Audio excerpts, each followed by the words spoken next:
ఏపీలో ఎన్నికల వేళ రాజకీయ పార్టీలు సంచలన నిర్ణయాలు తీసుకుంటున్నాయి. ముఖ్యంగా వైసీపీ చేపట్టిన ఇన్ఛార్జీల మార్పులో భాగంగా పలువురు అభ్యర్థులకు సీట్లు లేకుండా పోయాయి. వీరంతా ఇప్పుడు టీడీపీ బాట పట్టారు. చంద్రబాబుతో పాటు ఇతర టీడీపీ నేతలతో భేటీ అయ్యి సీట్లను ఖరారు చేసుకునే పనిలో ఉన్నారు. అయితే ఇదే క్రమంలో వైసీపీలో సీటు దక్కని ఎమ్మెల్యే ఒకరిని పార్టీలో తీసుకోకుండానే టీడీపీ ఇన్ఛార్జిగా ప్రకటించేసింది. ఇంతకీ ఎవరా ఎమ్మెల్యే అనుకుంటున్నారా? వైసీపీ చేపట్టిన ఇన్ఛార్జీల మార్పుల్లో సీటు కోల్పోయిన సిట్టింగ్ ఎమ్మెల్యేలతో కృష్ణా జిల్లా పెనమలూరు ఎమ్మెల్యే కొలుసు పార్థసారథి కూడా ఒకరు. ఆయన పార్టీ మార్పుకు సిద్ధపడ్డారు.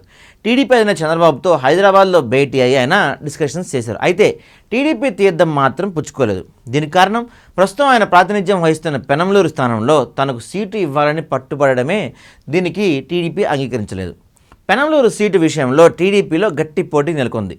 ఇప్పటికే అక్కడ ఇన్ఛార్జిగా ఉన్న బోడే ప్రసాద్తో పాటు మాజీ మంత్రి దేవినేని ఉమా, వైసీపీ నుంచి టీడీపీలోకి వస్తారని భావిస్తున్న సిట్టింగ్ ఎమ్మెల్యే వసంత కృష్ణప్రసాద్లో ఒకరి కోసం ఈ సీట్ను టీడీపీ రిజర్వ్ చేసింది. దీంతో పార్థసారథిని నూజివీడు వెళ్లాలని సూచించింది. దీనిపై కొన్ని రోజులుగా మల్లగొల్లాలు పడుతున్న పార్థసారథి ఎట్టకేలకు అంగీకరించినట్టు తెలుస్తుంది. దీంతో ఆయన పేరు నేరుగా రాష్ట్ర అధ్యక్షుడు అచ్చెన్నాయుడు ప్రకటించాడు.